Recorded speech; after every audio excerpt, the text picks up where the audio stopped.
Hey, what's up, guys? So I'm sort of done with the NVSX cabinet. I'm shipping it back today. Some people have asked who's getting it next, so I'm sending it to Cool Toy. There are additionally at least two other cabinets in circulation. I have no idea where those are going. A lot of YouTubers are going to be able to give you their perspective on that cabinet, and I hope you enjoy all of those reviews. Always good to have multiple voices.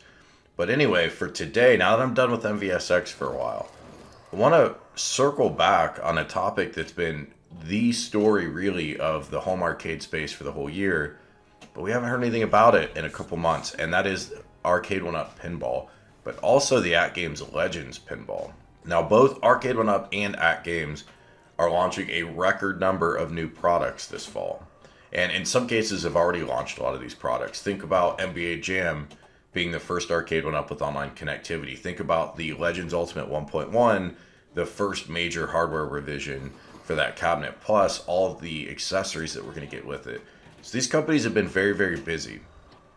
I think increasingly it's likely that the pinball machines are going to be delayed, and I don't know that for sure. I'm just going to give you my argument and evidence for why I think that's the case, and you can decide for yourself, and hopefully we'll know for sure soon enough.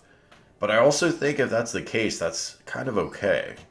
We have a lot of money to spend this fall if you're into the home arcade space, and frankly, even if you're into gaming in general, there's a lot going on. We got new graphics cards dropped if you're a PC gamer.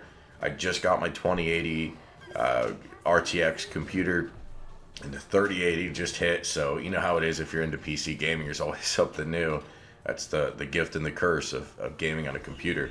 New consoles, the Xbox Series X, Series S, PlayStation 5, pre-orders selling at a record rate. So there's a lot going on. And on top of all of that, we've got Miss Pac-Man is about to hit. We've got that Infinity Games table, which might not be for all of us, but I suspect that'll be a big seller. We've got a new generation of cocktail cabinets coming, so there's a lot going on. But pinball was the star of early 2020. When these guys came out and announced their new products, this was the major move. But to date, a little known company called Toy Shock, and I'm sure a lot of you guys have heard of Toy Shock, but small company, right? They're the only ones to do a mass market virtual pinball in 2020, which is kind of remarkable because I think it's a big market. Toy Shock's a small player. By all rights, they seem to have done well with their recent revision. They've corrected and acted on a lot of the feedback. But guess what? When these new pinballs drop, there's going to be feedback there too. And so there's going to be this learning cycle. This is a whole new product to launch, a whole new design. There will be lessons to learn. So these guys need to hurry up and on one hand, get these pinballs out soon. But on the other hand, this is increasingly a crowded holiday shopping season. So I could see pushing these pinball machines until 2021 purely for strategic reasons, even if production's not a problem. Or maybe production is a problem and these are just too many products to launch at once. The companies bit off a little more than they could chew. I don't know which it is. And maybe we will still get it in the holiday.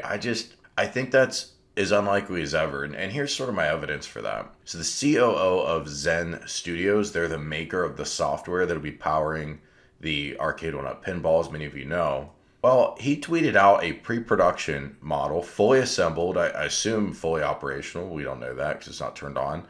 But looks a lot like the units that were on display at trade shows.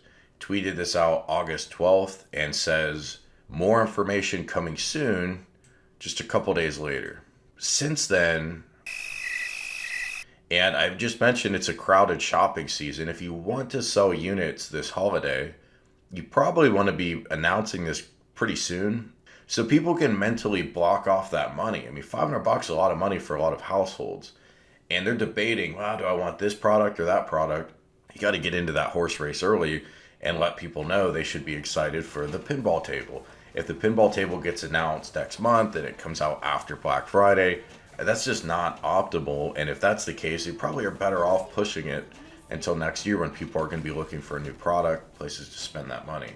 Now, as many of you know who've been following the channel, the FCC has a public database of applications. If you're a company and you want to sell a wireless product, a Wi-Fi enabled product, for example, to the United States, you have to apply for approval through the FCC site.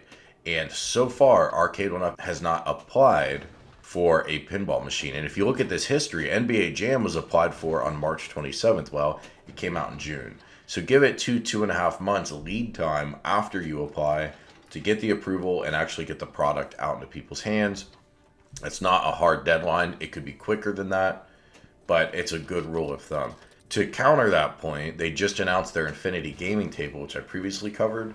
That has not been applied for FCC approval either, and I assume it's Wi-Fi. We know it's expandable with more games, and maybe that'll be handled through SD cards. I don't know, but most people are assuming it will be Wi-Fi, in which case it will eventually have to show up. So I'm not making the claim that we're guaranteed these are delayed. It is possible still to get this through the system, get it approved, get it out to retail. It's just these guys are running out of time. And the exact same thing with AtGames. As much new product as they've announced recently and are going to market with, and that have gone through the FCC system, crickets since July 30th. There's been no indication here that they're moving forward on pinball for holiday. I reached out to them this morning. I'll let you know if they get back to me with any kind of response one way or the other.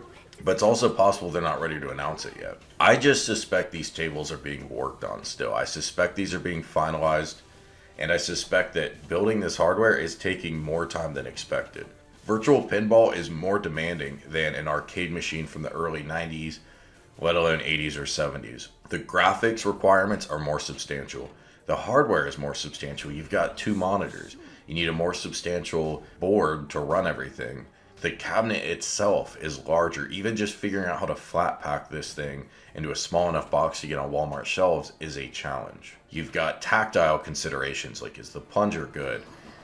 Are there enough solenoids so you get that resistance, you get that force feedback when you're playing? On and on. This is just a more involved product than building a cookie cutter arcade replica that looks like most of the other arcade machines you have. So it's an ambitious product, and it can be done. Clearly, we've got a simplified version of this. Came out from Toy Shock, and by all rights, they did a pretty good job with it, and that's not a particularly big company. But if you're juggling lots of different product launches, as Arcade1up and AtGames currently are, and you know that you've got a crowded holiday shopping season, I could 100% see these pinball machines getting delayed. And finally, my final point, I kind of hope they are delayed. I'd be happy if these come out. But man, I'm getting a Series X. I plan to get a Series X if I can get a pre-order. I plan to get a Series S as well. And I plan to get a Miss Pac-Man table. I think it'll be the cocktail, but I don't know. I do like that stand-up version, which that includes Dig Dug too. At a minimum, I probably will get Buck Hunter. Although I'm kind of second-guessing that since the marquee is a little... I don't really love that marquee design. But think about if you're Arcade1up, you're going to do your first shooting cab. You're going to do revision to your cocktail cabinets. You're going to do multiple new regular cabinets. And you're going to do pinball all in one season. That's a lot. That's a lot to bite off. Same thing goes for AtGames. They've got a bigger product spread than ever right now. And you're going to do pinball on top of that? We'll see. But I think I'm a little more likely I'd lean toward Q1 for pinball. Let me know what you think. If pinball does drop this holiday, would you buy one? Is that your plan? We know they're going to be around $500, give or take. But do you have room in your budget to pick one up? Thanks for watching. I'll talk to you later. Dripping lights paint the sky.